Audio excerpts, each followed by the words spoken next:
നമസ്കാരം. പാലോട് പെരിങ്ങമല ഇടിഞ്ഞാർ കൊന്നമൂട് ആദിവാസി നഗറിൽ ശശിധരൻ കാണി ഷീജ ദമ്പതികളുടെ മകൾ ഇന്ദുജയെ നന്ദിയോട് ഇളവട്ടത്തെ ഭർതൃഗ്രഹത്തിൽ തൂങ്ങി മരിച്ച നിലയിൽ കണ്ടെത്തിയത് ആത്മഹത്യയാണെന്ന വാദത്തിൽ പോലീസ് അന്വേഷണം അവസാനിപ്പിക്കും. സംഭവത്തിൽ അറസ്റ്റിലായ ഭർത്താവ് അഭിജിത്തും അജാസും ഇന്ദുജയുടെ സഹപാഠികൾ. അതുകൊണ്ട് തന്നെ ഇന്ദുജ മറ്റാരുമായോ ഫോണിൽ സംസാരിക്കുന്നുവെന്ന സംശയത്തിൽ അജാസ് ഇടപെട്ടതാണ് മരണത്തിനും പിന്നീട് ഇന്ദുജയുടെ ആത്മഹത്യയ്ക്കും കാരണമായതെന്ന് പോലീസ് നിഗമനവും. കൊലപാതക സാധ്യത പോലീസ് തള്ളുകയാണ്. അറസ്റ്റിലായവർ കുറ്റസമ്മതം നടത്തിയ സാഹചര്യത്തിൽ കൂടിയാണ് ഇതെല്ലാം.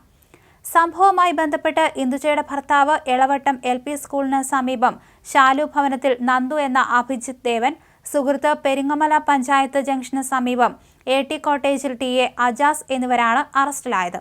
ഇവർ റിമാൻഡിലാണ്. ഭർത്താവ് അഭിജിത്തിനെയും സുഹൃത്ത് അജാസിനെയും ഒന്നിച്ചിരുത്തി ചോദ്യം ചെയ്തതോടെയാണ് ഇരുവരുടെയും പങ്കിനെക്കുറിച്ച് പ്രസ്താവന വന്നതെന്ന് പോലീസ് പറയുന്നു. മരിച്ച ഇന്ദുജയുമായി അടുത്ത ബന്ധമുണ്ടായിരുന്നു അജാസിനെന്ന് പോലീസ് പറയുന്നു. എന്നാൽ അജാസിനെക്കുറിച്ച് ഇന്ദുജയുടെ വീട്ടുകാർക്ക് അറിയില്ല.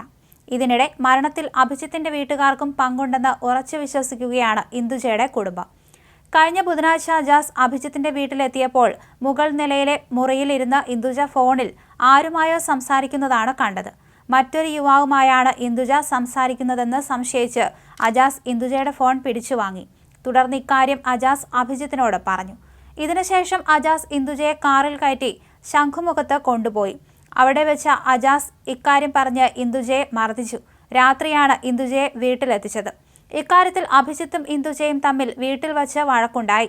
ഇന്ദുജയുടെ ആത്മഹത്യയ്ക്ക് കാരണം ഇരുവരുടെയും മർദ്ദനവും മാനസിക പീഡനവുമാണെന്നും പോലീസ് പറയുന്നു. എന്നാൽ കഥയിലെ മറ്റൊരാൾ ആരെന്ന് പോലീസ് കണ്ടെത്തിയതുമില്ല.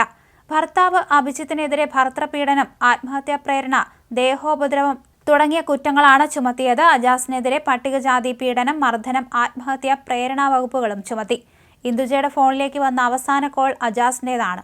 തൊട്ടു പിന്നാലെയാണ് ഇന്ദുജ ജീവനൊടുക്കിയത്. കസ്റ്റഡിയിലെടുത്തപ്പോൾ അജാസും അഭിജിത്തും വാട്സപ്പ് ചാറ്റുകളെല്ലാം ഡിലീറ്റ് ചെയ്ത ശേഷമാണ് എത്തിയതെന്ന് പറയുന്നു. ഇന്ദുജയെ ജീവനോടെയാണ് കയറിൽ നിന്നും ഊരിയെടുത്തതെന്ന് അഭിജിത്ത് പറയുന്നു. ആശുപത്രിയിൽ കൊണ്ടാക്കിയ ശേഷം അഭിജിത്തും ബന്ധുക്കളും മുങ്ങി. ഇത് തെളിവ് നശീകരണത്തിന് വേണ്ടിയാണെന്ന് സംശയമുണ്ട്. എന്നാൽ ഇതിലേക്കൊന്നും അന്വേഷണം പോയിട്ടില്ല. വെള്ളിയാഴ്ച ഉച്ചയ്ക്കാണ് ഇന്ദുജയെ ഭർതൃ വീട്ടിൽ തൂങ്ങി മരിച്ച നിലയിൽ കണ്ടെത്തിയത്. ഭർതൃപീഡന ആരോപണം ഉയർന്നതോടെ അന്ന് തന്നെ ഭർത്താവ് അഭിജിത്തിനെ പോലീസ് കസ്റ്റഡിയിലെടുത്തു. 4 മാസം മുമ്പായിരുന്നു ഇന്ദുജയുടെയും അഭിജിത്തിന്റെയും വിവാഹം. ഇരുവരുടെയും പ്രണയത്തെ എതിർത്ത വീട്ടുകാരെ മറികടന്ന് ഇന്ദുജയെ അഭിജിത്ത് വിളിച്ചിറക്കി അമ്പലത്തിൽ കൊണ്ടുപോയി താലി കെട്ടി. ഇതിനുശേഷം വീട്ടുകാരുമായി ഇന്ദുജയ്ക്ക് കാര്യമായ ബന്ധം ഉണ്ടായിരുന്നില്ല. ഭർതൃ വീട്ടിൽ ഇന്ദുജ നിരന്തരം പീഡനത്തിന് ഇരയായെന്ന ബന്ധുക്കളുടെ ആരോപണവും ഇൻക്വസ്റ്റിനിടെ ഇന്ദുജയുടെ ദേഹത്ത് കണ്ട പരിക്കുകളുമാണ് കേസിൽ വഴിത്തിരിവുണ്ടാക്കിയത്. ഈ പരിക്കുകൾ ഇല്ലായിരുന്നുവെങ്കിൽ ഇതൊരു സാധാരണ ആത്മഹത്യയായി മാറുമായിരുന്നു.